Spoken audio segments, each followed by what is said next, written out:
welcome to askTashea Tuesdays. Welcome, welcome, welcome. I am so glad you are here with me. I am excited to speak to you today about winterizing your home.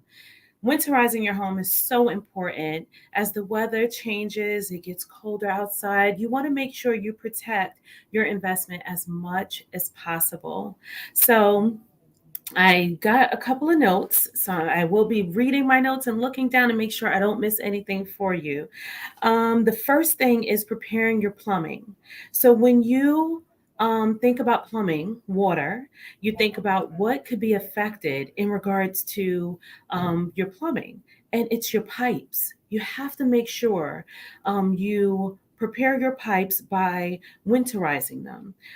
You can, if your pipes run through a crawl space, you can consider insulating the pipes or insulating the crawl space itself.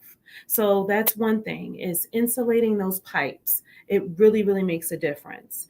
You want to make sure you drain and disconnect your hoses on the exterior of your house to avoid freezing. You don't want your pipes to freeze, because when they freeze, they burst.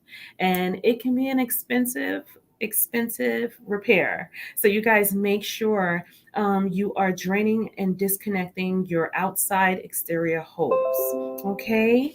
The next thing is, if your home is vacant.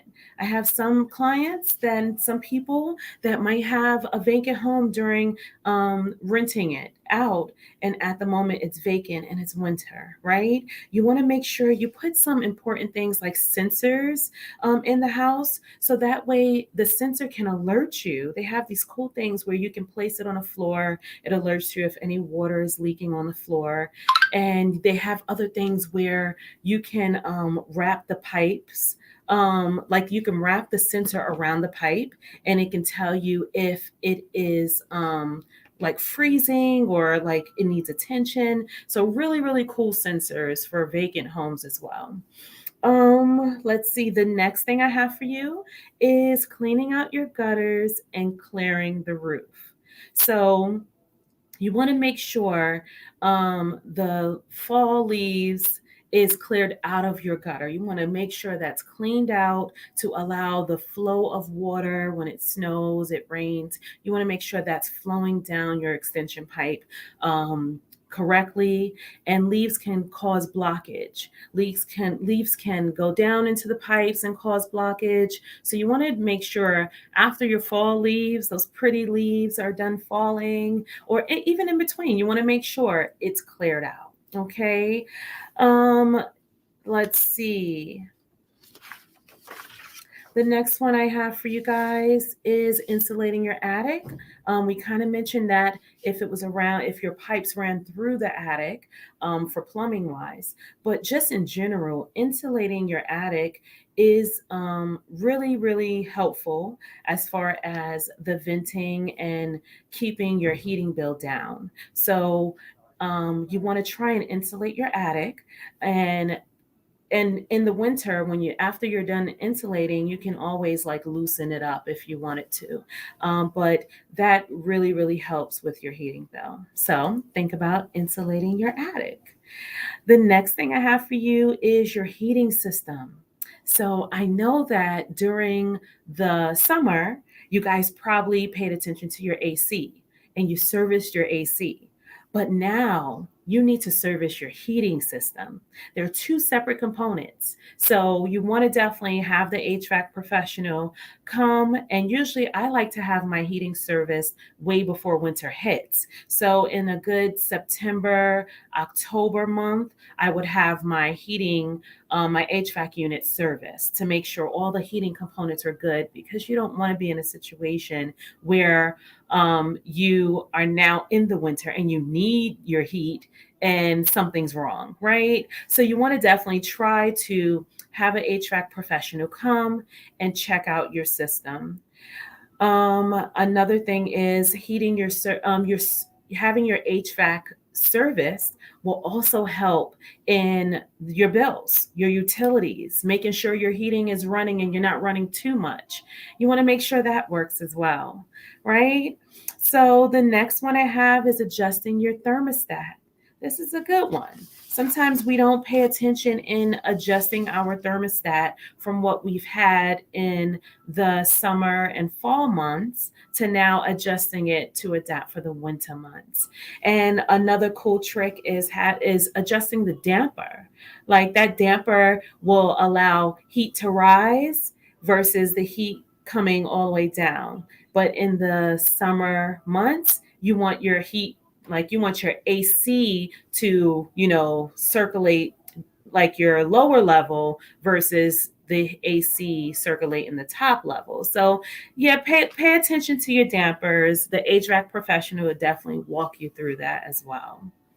The next thing is those who have chimneys. If you have a chimney, nice fireplace, you're ready to, get it going and light that fire in the wintertime, you want to get that service. Get that wood burning or gas fireplace serviced by a chimney professional. It's been sitting. You want to make sure it's cleared out. You want to make sure it's running. And guess what? You want to prevent a fire hazard. So I definitely recommend you guys make sure you get your chimney serviced. You sometimes I've heard stories where there's animal nests blocking chimneys. So definitely get it serviced so you can make sure everything is clear and flowing through. Okay.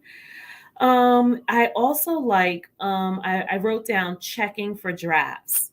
Like in the summer, you don't really pay attention to the wind coming through your doors. You don't pay attention to like the little cracks, like crevices in a window or the door. You want to make sure all of those are sealed so that way you're preventing air coming through and that's affecting your heat, right? So definitely caulk and seal those cracks. So check for drafts.